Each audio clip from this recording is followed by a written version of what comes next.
Bueno, buenos días a todos. Lucas es mi nombre, me acompaña Luciana, ¿sí? Ella me va a colaborar para que salga todo excelente. Eh, Profesionalmente yo soy licenciado en Higiene y Seguridad Laboral, soy paramédico, rescatista, pertenezco a los bomberos voluntarios de Saldán, ¿sí? Eh, y bueno, prestamos servicio a la gente de BS360 en lo que son formación empresarial. Son muchísimas las emergencias con las que nosotros nos podemos encontrar día a día, sobre todo si estamos relacionados con gente y trabajamos en la calle. Eh, por lo que seguramente se van a presentar muchísimas dudas, situaciones se le van a venir a la cabeza de cómo actuar ante esas eventualidades, ¿no? Lamentablemente, por cuestión de tiempo, no vamos a poder ver absolutamente todas, pero sí vamos a ver aquellas más cotidianas que se pueden llegar a dar día a día, perdón, y que son aquellas que mundialmente son los principales causantes de mortalidad. Cualquier duda que ustedes tengan, me dicen, che, Lucas, vos sabés que esto no me quedó claro, me contaron, me dijeron, me pasó una vez, ¿sí? Y lo resolvemos, ¿sí? La idea es que sea nutritiva esta capacitación y que no sea una pérdida de tiempo. Yo soy partidario, siempre lo digo en todas las capacitaciones, de que las emergencias se pueden prevenir a través de la prevención. Muchas veces, más allá de que apliquemos procedimientos, etcétera, suceden las emergencias. Entonces, es muy importante ser parte de la solución y no del problema, saber qué hacer y cómo hacer ante esa situación. La voluntad no va a salvar vidas. Lo que va a salvar una vida es la capacitación, el entrenamiento, la práctica, ¿sí? Por eso están todos estos muñecos, para que ustedes puedan practicar, y la actualización. No sirve de nada decir, no, yo ya hice un curso una vez. ¿Cuándo? 2012. No te sirve de nada, créanme. ¿Qué vamos a ver? Reanimación cardiopulmonar, la utilización del desfibrilador externo automático, vamos a ver qué es el DEA, quizás muchos no lo conocen o no saben cómo funciona. Obstrucción de vía aérea por cuerpo extraño, el famoso atragantamiento. Cómo actuar ante una crisis convulsiva. Cómo actuar o identificar un accidente cerebrovascular. Y cómo actuar para controlar un sangrado.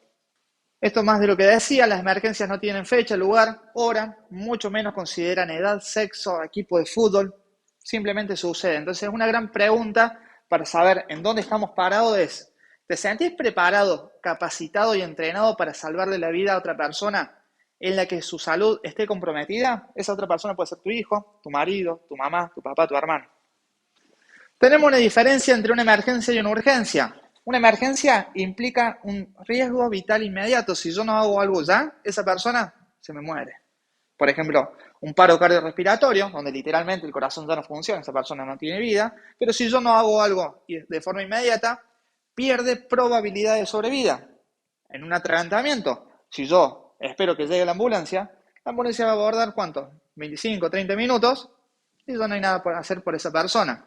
En cambio, una urgencia también representa una eventualidad donde la persona necesita ayuda, necesita asistencia, pero puede esperar un poquito más. Tal es el caso de una gastroenteritis, una quemadura de primer grado, una esguince de tobillo, un tirón, ¿sí?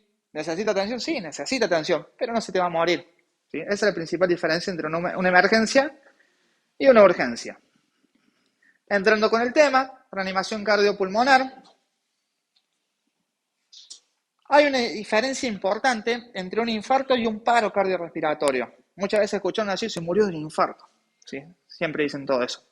Ahora, ¿qué es el infarto? El infarto es una falla dentro del músculo cardíaco, donde un vaso sanguíneo por lo general se obstruye, por lo cual hay otra parte del corazón que no está recibiendo sangre.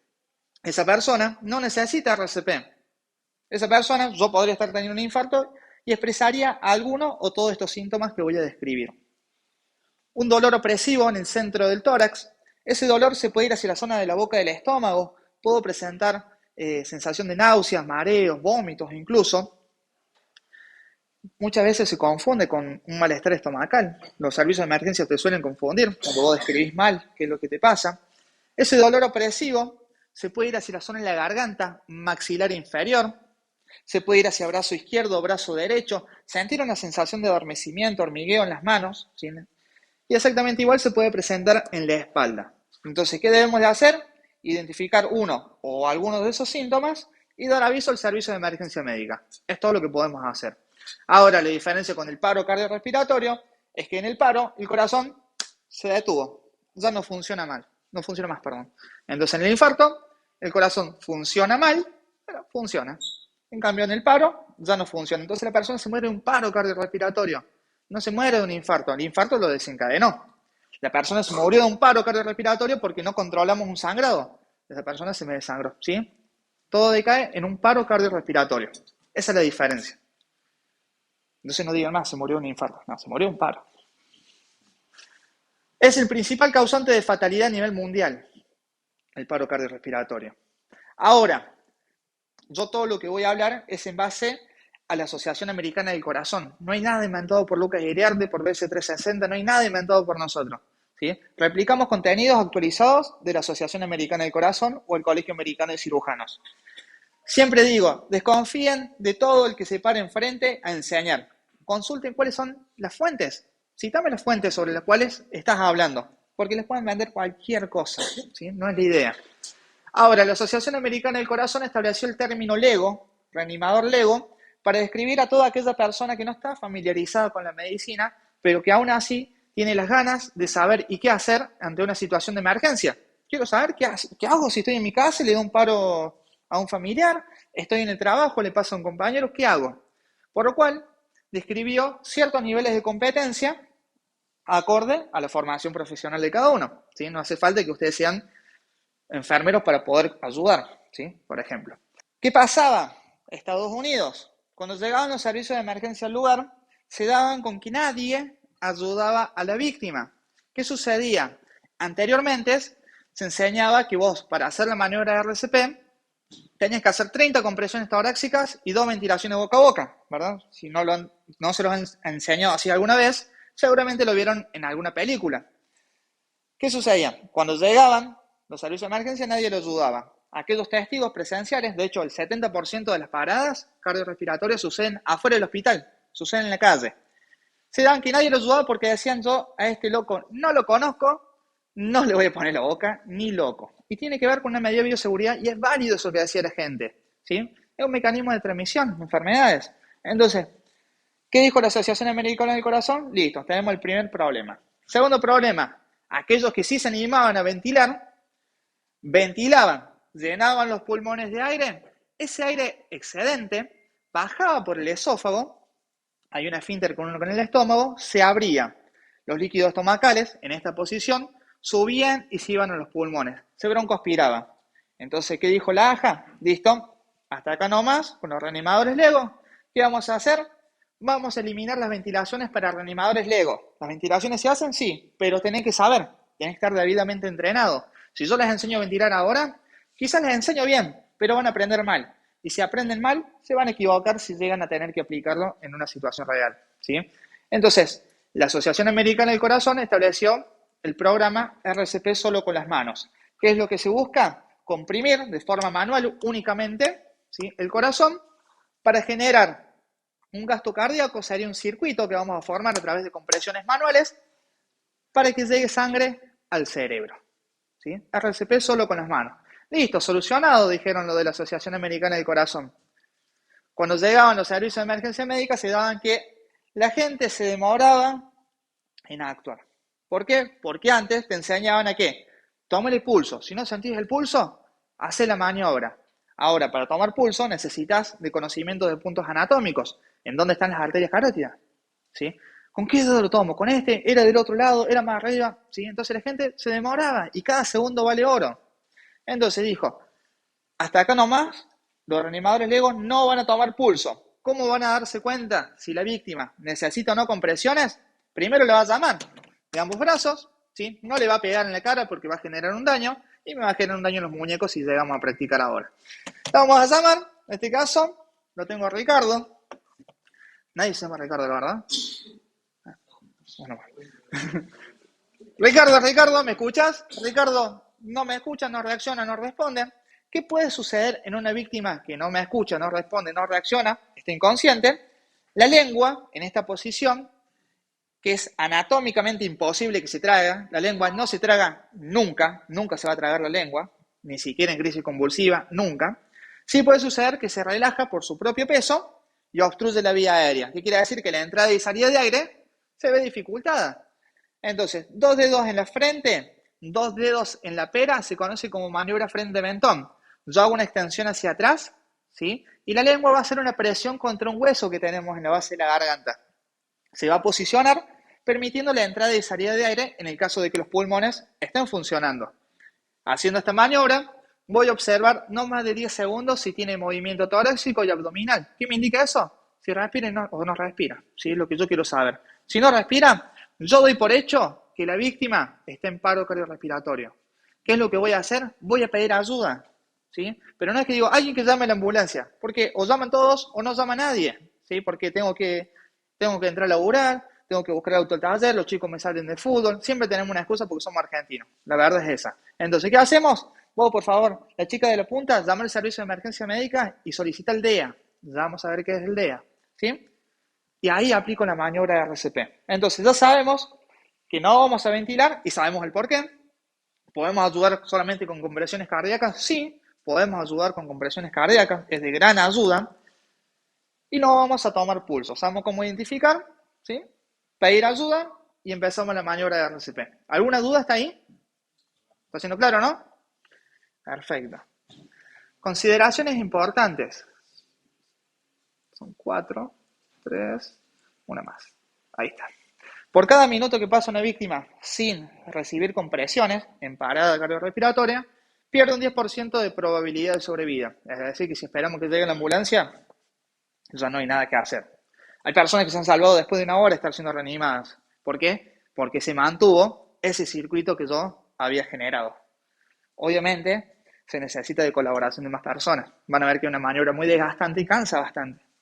Pasados los 4 minutos, en paro, sin ayuda, sin RCP, pierde un 10% de funcionamiento neurológico. No se recupera. Se deben evitar las interrupciones durante las compresiones, ¿sí? Si yo empecé a comprimir, ¿sí? ¿Ya llamaste? Sí, ya llamé. Bueno, sigo comprimiendo. Sí, me parece que viene. No viene. ¿Estás segura? Sí. Sí, podemos. Sí, todo el tiempo estoy frenando. Ese circuito que genero se frena, se frena, se frena. No sirve de nada la maniobra. Hay que evitar las interrupciones. Hay situaciones donde vamos a frenar que ya se los voy a explicar. La maniobra de RCP se debe de hacer sobre una superficie firme y estable. Ideal, el piso. Una cama, nunca. ¿Por qué? El movimiento lo absorbe el colchón. Una cama, nunca. ¿Sí? Y créanme que la gente se equivoca en eso.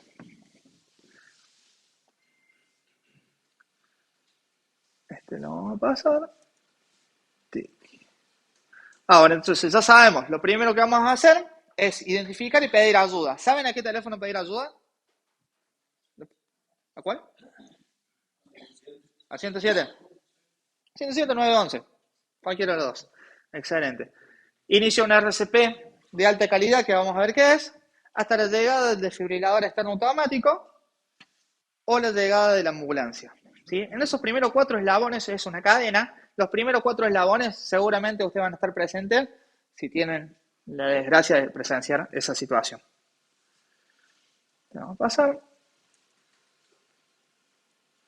Ahora, la AJA estableció 4 factores para una reanimación cardiopulmonar de alta calidad. ¿Qué quiere decir de alta calidad? Que yo le voy a dar todas las probabilidades de sobrevida a la víctima que estén a mi alcance. No quiere decir que por eso se va a salvar. Yo no les enseño a ser superhéroes a ustedes porque sería una mentira. ¿Sí? Yo les voy a dar las herramientas para que hagan una reanimación, una asistencia de alta calidad. Darle todas las probabilidades de sobrevida que estén a su alcance. A lo mejor esa persona tenía 97 años, era obeso, fumaba que daba calambre, era alcohólico, tenía un stem en el corazón, había tenido 3 infartos, o sea, tenía todo de perder.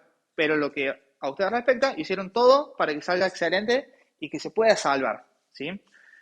Primer factor era la posición, ¿sí? Que yo voy a adoptar. Les voy a pedir que desocupen las manos libres, extiendan la mano inhábil y la mano hábil va a entrelazar. ¿Sí? ¿Vamos? No suelten.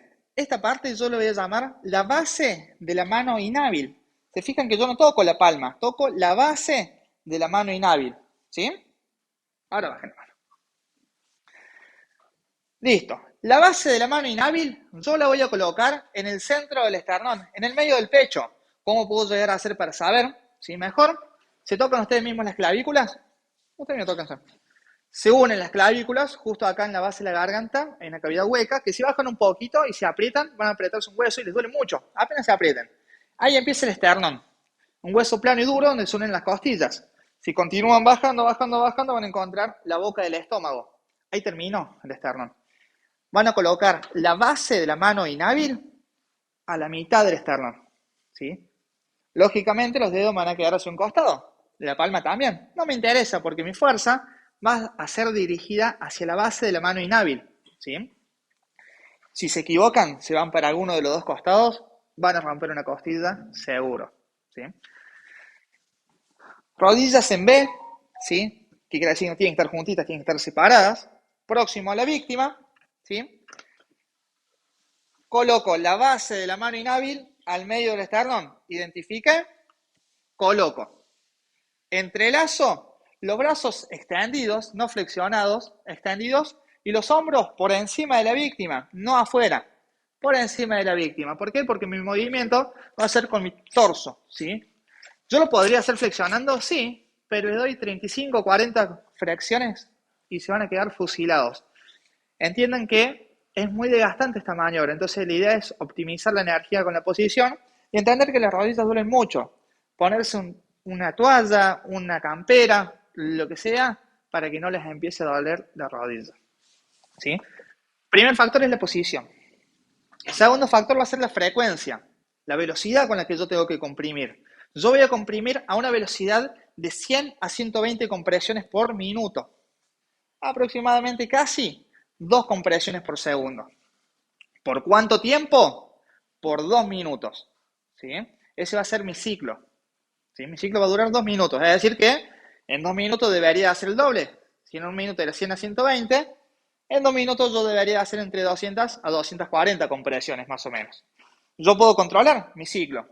Puedo decirle a alguien que me controle, avísame los 2 minutos para saber cuándo me tengo que detener, porque yo me tengo que detener cuando cumpla mi ciclo. O bien puedo estar contando, pero ¿cuánto voy a contar? Si son entre 200 y 240 y 220, establezco una mitad, la media, ¿sí? ¿Se entiende, no? Entonces puedo contar 2 minutos o contar 220 compresiones. Cuando yo llego a mi ciclo, ahí me voy a detener no más de 10 segundos para verificar lo mismo que hice en principio. Maniobra frente-mentón, yo observo, ¿se mueve o no se mueve? ¿Sí? ¿Por qué no más de 10 segundos? Porque ese circuito que yo generé se empezó a detener. Entonces, si me detengo de más, perdí todo lo que venía haciendo bien. Hay que evitar las interrupciones o las interrupciones prolongadas. Ahora, estoy acompañado, mi compañero continúa su otro ciclo. Y así se hace de forma alternada. Una cosa importante, ¿han tenido alguna vez capacitación de primeros auxilios o RCP? ¿Les enseñaron una vez miro, escucho y siento para identificar? Ya no se hace más el miro, escucho y siento. Ahora es solamente miro.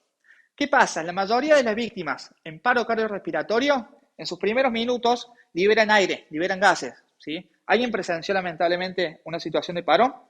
¿No? Nunca, ninguno. Una persona que está en esa situación empieza a hacer boqueos, o sea, esto, ¿sí?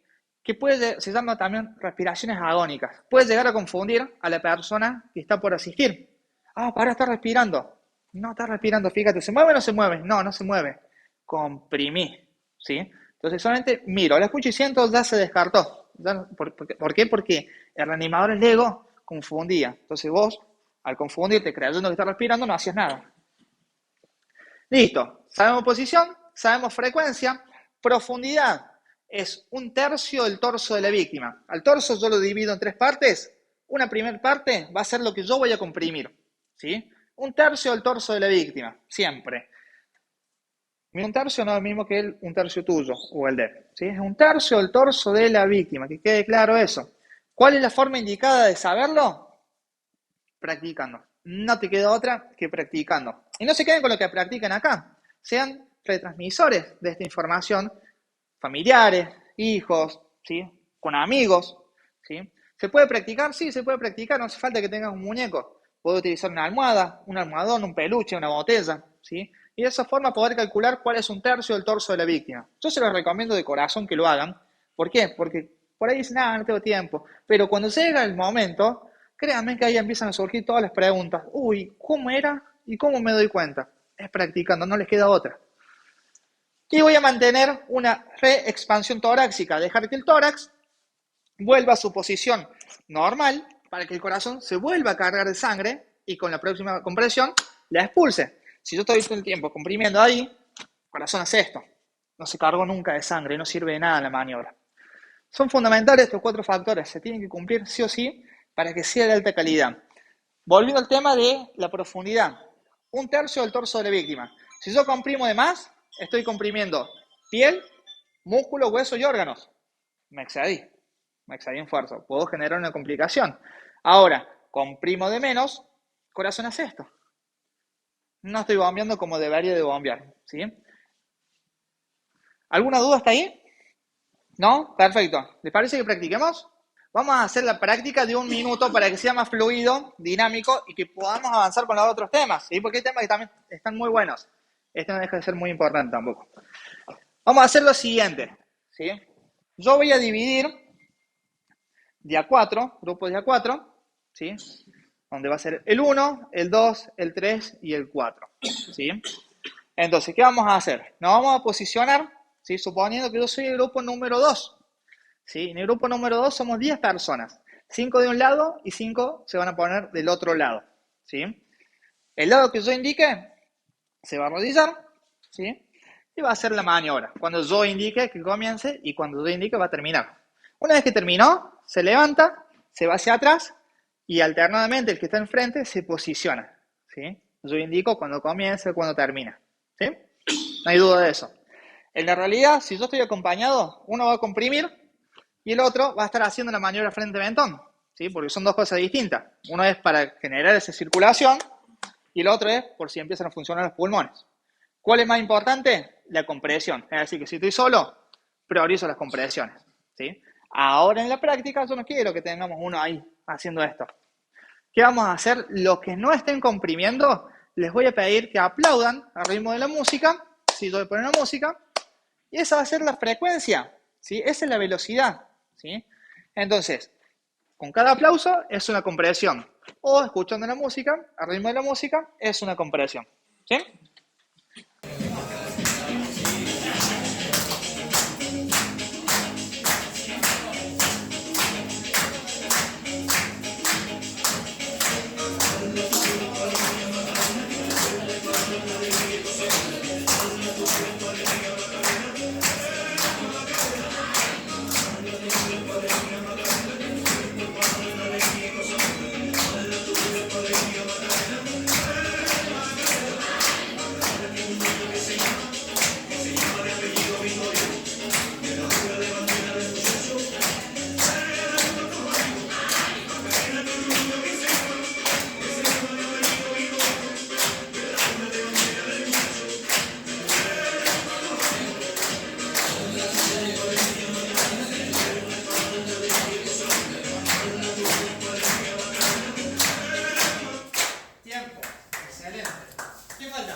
Eso es en adulto. En el caso de que la víctima sea un niño, ¿sí? Lo único que se va a modificar va a ser, entre niños entre 2 a 12 años aproximadamente, mano hábil, ¿sí? La base de la mano hábil al centro del esternón, al medio del esternón. Es lo único que se modifica. La frecuencia lo sabemos, la profundidad 1/3 del torso del niño y mantengo la expansión torácica. Manejo más la fuerza, ¿sí? Entonces es importante entender la contextura de la persona y de quién va a asistir, ¿sí? Hay adultos mayores que son del tamaño de un niño, ¿sí? Y el hijo de 170 kilos, ¿sí? Que si lo hace con las 2 manos posiblemente se abuse en profundidad, genera una complicación. Entonces es necesario que le haga con una mano. Y hay niños que pesan, no tienen exceso de peso, 70, 80 kilos, exagerando, ponerle, y la mamá pesa 45 kilos. Con una mano no le puede hacer nada, necesita hacer las 2 para llegar a 1/3 del torso del niño. En el caso de que si la víctima sea un bebé, Juana, acá está Juana, sea Juana, manos por debajo de la axila, me quedan los 2 dedos gordos libres, los 2 pulgares al centro del esternón, ¿sí? O dedo índice, dedo mayor, al centro del esternón, ¿sí? En el cuerpo humano nosotros tenemos 3 vasos sanguíneos, no tenemos más que eso, venas, arterias y capilares. Dependiendo cuál sea el vaso sanguíneo que se vio dañado, vamos a saber cuál es el tipo de sangrado, arterial, venoso o capilar. Entender también que nosotros, el único sangrado que podamos llegar a atender es el que vemos, el exteriorizado. Es decir, que si la persona tiene un sangrado interno, no podemos hacer nada, el cirujano es el único que puede llegar a hacer algo, ¿sí? Ahora, ¿se puede identificar el sangrado? Sí, se puede identificar. Un sangrado capilar se puede presentar en un corte muy superficial, ¿sí? Muchas veces nos hemos cortado con un cuchillo, cocinando. ¿Qué hacemos? Presión directa con la remera, utilizamos un repasador, una servilleta. 5 minutos, 10 como mucho, ya estaría controlado ese coágulo, ya no sale más sangre, ¿sí? No presenta tanta gravedad ese sangrado. Tenemos sangrado tipo venoso, ¿sí? Cuando una vena se vio afectada, y sale en forma de cascada, forma constante, es un color más oscuro, ¿sí? Los sangrados pueden consistir de un sangrado menor a un sangrado exsanguinante, quiere decir exsanguinante que tiene el potencial de dejarte sin una gota de sangre, ¿sí? Entonces, todo eso va a condicionar la gravedad que va a tener esa persona. Sangrado tipo venoso, ya le voy a explicar ahí cómo lo vamos a controlar. Y tenemos sangrado tipo arterial, ¿sí? Que es uno de los más letales. Tiene la particularidad que con cada latido del corazón sale un chorro de sangre, ¿sí? Y es un color más claro, más brillante, porque lleva oxígeno, lleva sangre limpia. No hay más que eso, ven arterias y capilares. Ahora, en un sangrado arterial, ¿sí? 3 minutos es el tiempo, de 3 a 5 minutos, el tiempo que le lleva a salirse toda la sangre del cuerpo. Toda la sangre. O sea que en un minuto va a perder un gran volumen de sangre y ya entra en problemas, entra en shock. Entra en shock, ¿por qué? Porque tiene poca sangre en su cuerpo. El oxígeno que se traslada a través de la sangre a todas las células no puede llegar. ¿Por qué? Porque no hay sangre. Entonces ya entra en un problema. El tiempo ese 3 a 5 minutos puede ser menor, ¿sí? Debido al tamaño de la herida o debido al estrés, el nerviosismo que va a tener esa persona al ver que se está desangrando. ¿Qué va a pasar con el corazón? Late más rápido, pierde más sangre. Entonces nos vimos. La hemorragia exsanguinante en extremidades sigue siendo la causa de muerte evitable número 1 en el mundo. ¿Por qué? Porque la gente no sabe cómo controlar un sangrado, porque la gente no se capacita. Las empresas no capacitan. Entonces, está buenísimo que ustedes puedan tener la oportunidad de saber qué hacer y cómo hacer ante esa situación, ¿sí? Ahora, 2 técnicas yo les voy a enseñar. Presión directa y torniquete. Torniquete sí se utiliza, ¿sí? Vamos a ver todos los mitos, se los voy a descartar a todos los mitos. Ahora, importante siempre ser parte de la solución y no del problema. Entonces, es fundamental contar con guantes en un botiquín. Un par de guantes tiene que haber en un botiquín. ¿Por qué? La sangre es mi factor amenazante. Yo me puedo llegar a contagiar de algo o puedo contagiar de algo a esa persona a quien estoy intentando ayudar. Entonces, guantes tiene que haber. Anteojos de seguridad, tienen que haber unos anteojos. ¿Por qué? ¿Esos lentes de seguridad? ¿Por qué? La sangre arterial es pulsátil. Con cada latido del corazón sale un chorro de sangre. ¿Me puede salpicar a los ojos? Sí, me puede salpicar a la cara, a la vista. Perfecto. Sangrado tipo venoso. Salía en forma constante, en forma de cascada, ¿verdad? ¿Qué puedo hacer yo?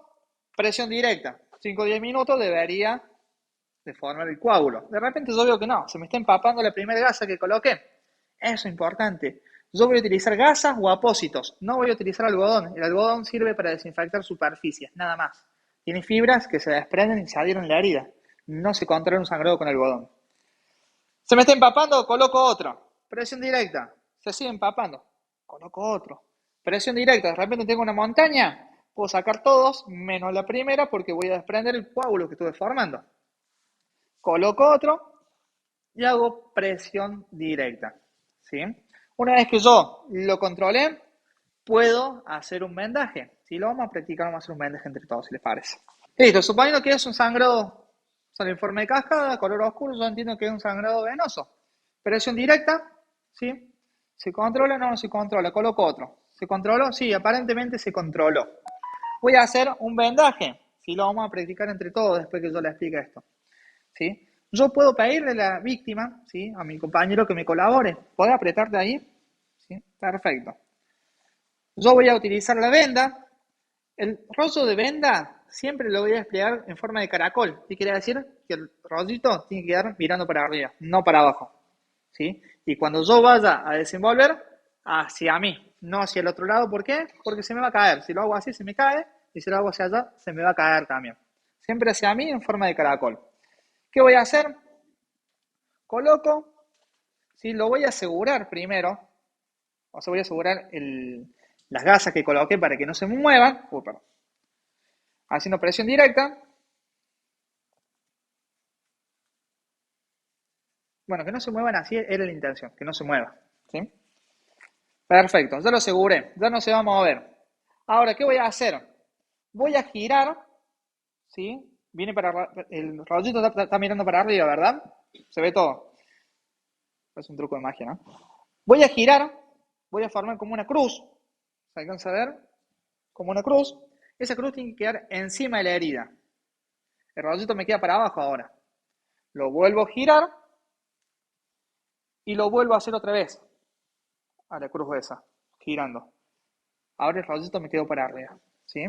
Y ahí termino de desenvolver toda la venda. ¿Podría hacer de vuelta ese giro? Sí, lo podría hacer otra vez, no hay ningún problema. Ese giro lo que busca es hacer mayor presión en ese punto. Se llama vendaje compresivo.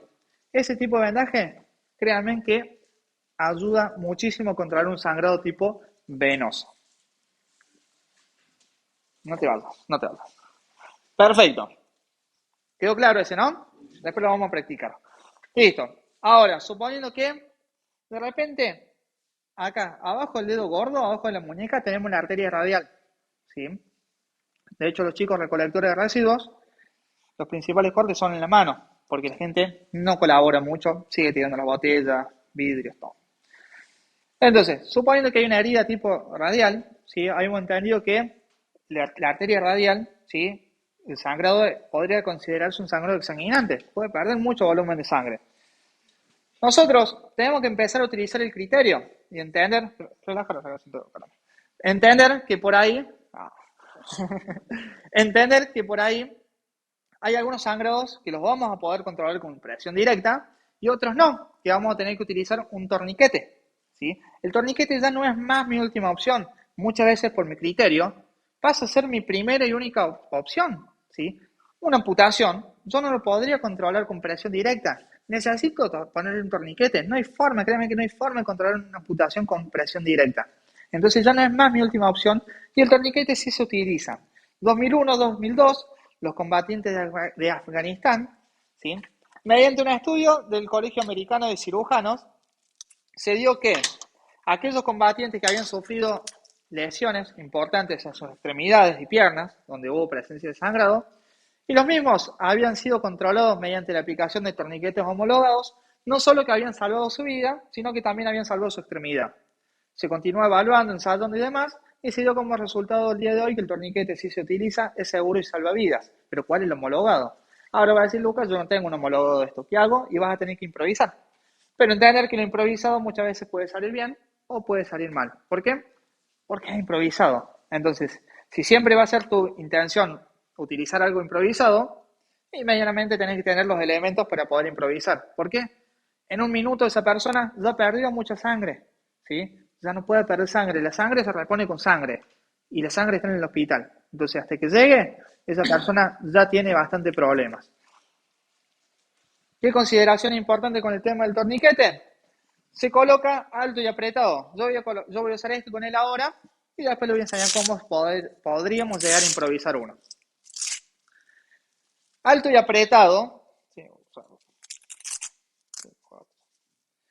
¿sí? Zona axilar, ¿sí? O zona inguinal, ¿sí?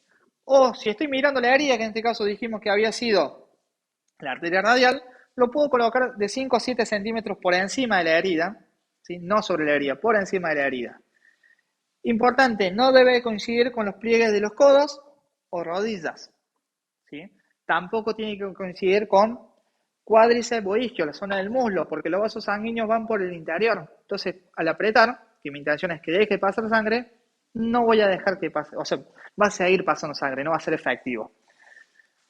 Se aprieta hasta detener el sangrado, ahí dejo de girar, ¿sí? Yo les voy a pasar para que vayan viéndolo, que conozcan estos. Esos son torniquetes. Esos son torniquetes. Sí, tiene un velcro, como pueden ver, un velcro principal, donde yo voy a ajustar. Tiro, tiro, tiro, tiro, tiro, tiro y ajusto. A ver, no estoy apretando, ¿no? Voy a hacer doler. Duele, duele, sí, duele el torniquete, pero es la única forma de controlar un sangrado. Tiene un molinete con una cinta que va por el interior del velcro, que la intención es girar hasta que corte el sangrado. Una vez que corte el sangrado, lo aseguro. Y tiene otra cinta, que es para otro velcro, para controlar el tiempo en que yo lo puse. ¿Sí? Suponiendo que ahora son las 10:44. ¿Sí? 10:30, supongamos. A partir, ¿sí?, de las 2 horas de colocado el torniquete, este tejido que está dañado, si está dañado, pues, tuvo una lesión, ya no tiene además paso de oxígeno.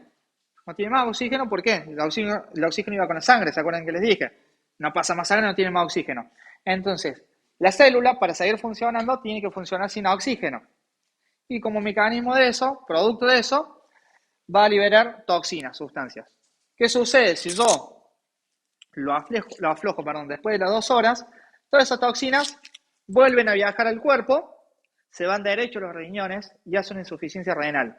Los riñones filtran la toxina de la sangre, ¿sí? Entonces las toxinas siguen pasando, esas toxinas que se liberaron acá. Se van a músculos y órganos. ¿Qué órganos me importan a mí? Corazón, pulmón y cerebro. Entonces el torniquete no se afloja. Es un mito el de aflojar un torniquete cada 10-15 minutos para que no se te muera la extremidad. Es un mito. El torniquete no se afloja. Aflojándolo de 5 o 10 minutos, lo único que hace es seguir haciendo que pierda sangre esa víctima. Después de las 4 a 6 horas en adelante, lo que es piel, huesos y músculos empiezan a tener necrosis. Después de las 4 o 6 horas. O sea que en 10-15 minutos no le va a pasar nada a la víctima. Y menos en zona urbana. Menos. ¿Sí? Donde tenemos un hospital como mucho a 1 hora. Como mucho. ¿Sí? Entonces el torniquete no se afloja. Ahora va a decir Lucas, no tengo un torniquete. ¿Qué puedo hacer? Comprar un torniquete. ¿Qué vamos a hacer? Y lamentablemente vamos a tener que ir a la improvisación. ¿Sí? Les vuelvo a decir, puede salir bien o puede salir mal. ¿Sí? ¿Alguien me presta una lapicera? Por casualidad. No, no hay una de las Big, porque esta es mucho más blandita. No, es más blandita esta. ¿No? Ahí tiene. Oh, mira, genial. Ahí está. Gracias.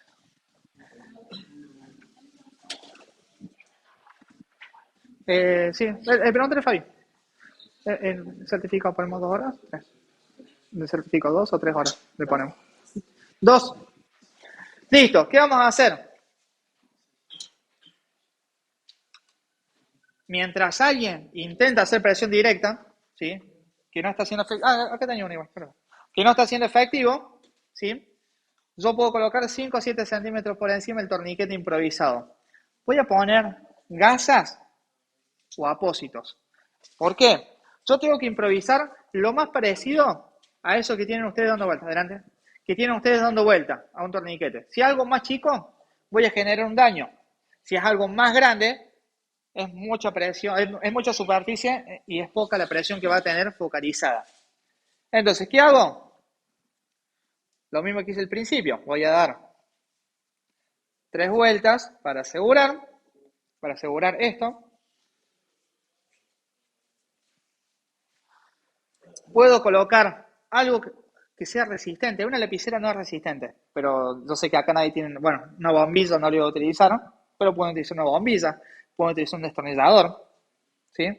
Un palo, algo que no se vaya a romper. No te puedes fallar lo improvisado, porque es lo único que tenés, ¿sí? Aseguraste el molinete y empezás a girar. ¿Sí? Ahí te empezó a apretar. ¿Te pellizco o no? Si yo no hubiese colocado las gasas o esos apósitos abajo, bajo un poquito, cuando yo empiezo a girar, eso le hubiese pellizcado la piel y hubiese lastimado. Puedo generar otra herida más, ¿sí? Es la intención, ¿sí? Colocar eso para no generar otra herida más. Y apretar hasta que se frene el sangrado. Esa es la idea, de que todos puedan tener mínimo 2 o 3 paquetes de gasas dos, tres rollitos de vendas, suficiente. Y de hecho yo siempre recomiendo, ahí está, no te puedo más, gracias.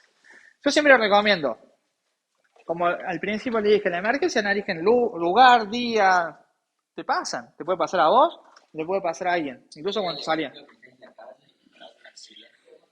Claro, pero suponete, ¿a qué voy yo con esto que te estoy diciendo? Suponete, vos teniendo en tu mochila tres gasitas, dos benditas, ¿podés salvar una vida? Sí, de una que sí podés salvar una vida. Entonces, eso es lo que se busca, o por lo menos yo en mis capacitaciones, es que se tome conciencia de que te puede pasar, nadie está exento a que no te suceda, todos tenemos venas, arterias y capilares y nos puede pasar. Hay un caso, yo siempre lo llevo en las capacitaciones, este caso lo traigo. Una chica de 15 años en el norte fue, 15 años, tradición, se ensucia. Cuando estaba entrando a bañarse, porque era la fiesta de la noche, patina, pega contra el vidrio del ventanal, arteria femoral. Se desangró. No le pudieron frenar ese sangrado. La arteria femoral es una de las principales, que lleva muchísima sangre. Se desangró. 15 años. Entonces, ¿te pasa? Y pasa. El 8 sí importa. Es más finito y va a generar un daño. Si es mucho más, no va a ser tan focalizado. Un cinto, no tengo un cinto, pero más o menos le he hecho un cinto. El cinto yo no lo recomiendo. ¿Por qué? Porque llega un punto donde no tenés cómo asegurarlo. Y segundo, un cinto de cuero, no hay molinete que le puedas meter y lo puedas girar. Sería una pérdida de tiempo un cinto. No, tiene que ser ese ancho, más o menos son 3 centímetros, 3 centímetros y medio. No, bueno, un poco relacionado a eso. ¿Cuál es la efectividad si pasa, no sé, como dice Nacho, en la calle, manga de camisa y acá? O sea, ¿cuál es la probabilidad de que eso sí funcione? O ahí ya Y en lo que es probabilidad, no sé si lo tengo acá, pero... Mira, mira, Colegio Americano de... Ahí está, mira, acá te lo contesto. Colegio Americano de Cirujanos, no he inventado por mí eso. El mito de Rambo de hacer torniquete con correa de cinturón demostró ser ineficaz. ¿Por qué? El utilizar el molinete, bueno, eso yo se lo expliqué por qué no funciona. El usar el molinete, el improvisar, aumenta por torsión de efectividad, pero aún así sigue siendo mala, con un 32% de falla. ¿Sí? De falla. Pero tiene un 70% de efectividad. O sea, ¿puede funcionar? Sí, te puede funcionar, pero ten en cuenta que te puede fallar. Improvisar, pero si vas a improvisar lo más parecido a eso. No es decir, bueno, una manga. Acuérdate, te estás yendo ajeno a las dimensiones que tiene un torniquete que es 100% efectivo, ¿no? Improvisar puede ser efectivo para personal avanzado con bases sólidas y conocimientos médicos. ¿Sí? ¿Lo puede hacer cualquiera? Sí, lo puede hacer cualquiera, no hay drama de eso. Lo importante es que puedas tener los elementos para hacerlo. Si vos podés tener mejor conocimiento, la mejor capacitación, lo que sea, pero si no tenés ni siquiera un par de guantes, ya empezaste mal. Así como pasa en la película, que yo hacen con la remera, camisa, hacer un nudo, tampoco es efectivo. Es para las películas. Si vos vieras como después de lo que vimos en las clases ahora que vimos de RCP, vas a ver en las novelas, en las películas, cómo lo hacen y vas a decir, Claro, no, pero relacionado con lo que dicen que te agarra mal parado. Saliste a correr. no, no, obvio, te va a ayudar y posiblemente ayude, pero tío, es el azar. O funciona o no funciona, no lo vas a saber. O sea, yo sé que si tengo uno de estos, Claro, quizás, a lo mejor, digo, a lo mejor sí, lo frenaste y dijiste, qué golazo le pegué, pero a lo mejor no. ¿Entendés? Entonces hay que ser consciente de eso, ¿no? Falta uno, el otro. Ah, está. Es que eso es lo que tenemos que cambiar. ¿Cuánto salen? Créeme, tres gasas. Dos rollitos de venda no tenés más de 200 pesos. Más de 300 pesos no tenés. Entonces, está bueno incorporarlo. Claro. Y en el caso de las lesiones, al ser tan alto de la No, la arteria femoral acá está. No, alto y apretado. Zona inguinal. Acá. Lucas, en el caso de gente que tiene problemas de sangre, que no tiene un sangrado común, ¿funciona igual? Funciona exactamente igual. ¿Por qué? Porque apretas el paquete vascular. Apretas el paquete vascular. De hecho, ellos son los más, o sea, serían las víctimas de mayor riesgo, ¿no? Porque es más difícil controlar un sangrado. Incluso un venoso. Sangrado venoso.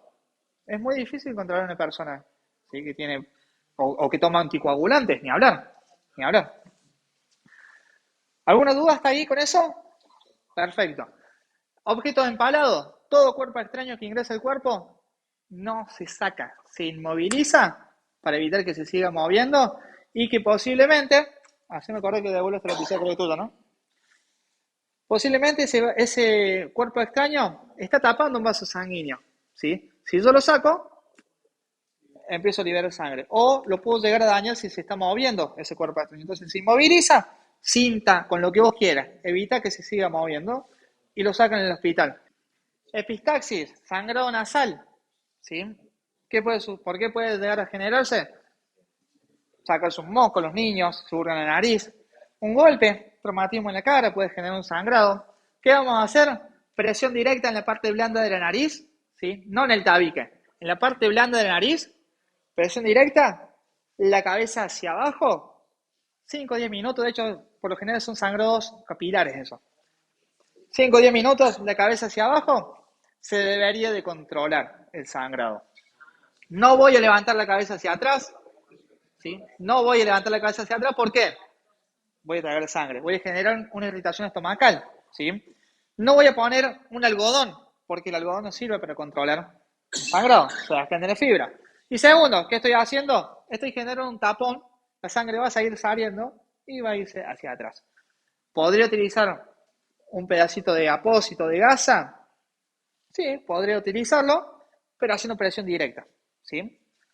No hay otra. Ahora sí, después de 5 o 10 minutos sigue saliendo sangre constante y bueno, capaz que hay que ir al médico, capaz que la persona toma anticoagulantes y es más difícil, necesita ir al médico. A lo mejor si el traumatismo fue muy fuerte, le metió un cabezazo a un tablero o lo que sea, a una puerta, tiene hinchada la nariz deformada, necesita ir al médico, ¿sí? Por lo general los chicos, los recolectores, están expuestos a ambientes muy secos, ¿sí? Sobre todo en época de verano, que es propenso a que se rompan esos vasitos sanguíneos superficiales y se genere un sangrado. Entonces, ¿forma correcta? ¿Qué vamos a hacer? ¿Sí? Lo primero que vamos a hacer es controlar el sangrado. Luego de controlar el sangrado, vamos a tomar el miembro, ¿sí?, amputado y lo vamos a proteger. Paños limpios, pueden ser vendas, ¿sí?, puede ser gasas. Lo protegemos. Una vez que está protegido, lo colocamos dentro de una bolsa. Una bolsa puede ser bolsa de Ziploc, ¿sí? Lo atamos bien. Buscamos otro recipiente que puede ser un tupper, puede ser un bol, ¿sí? O puede ser una bolsa también de Ziploc.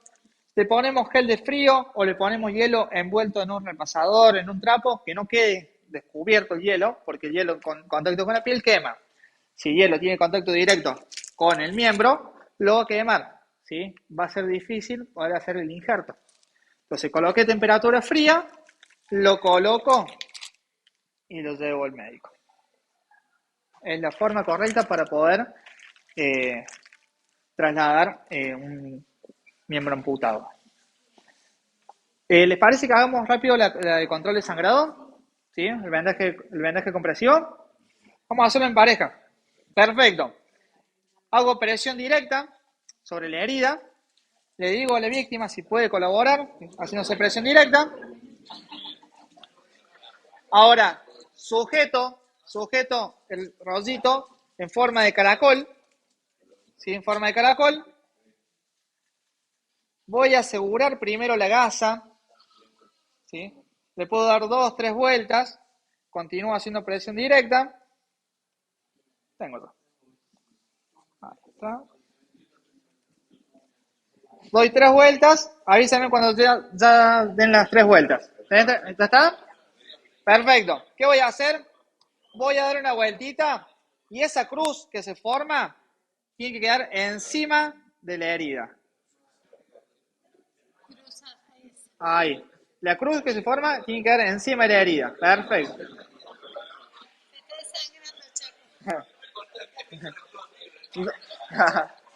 Doy otra vuelta más para que me quede por encima. Giro.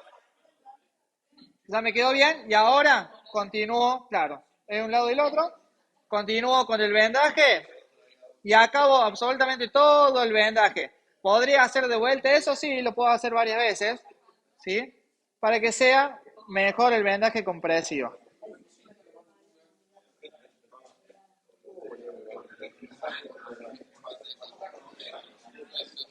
Sí. Por último. Ahí, caray. ¿Listo? ¿Quedó? De 10.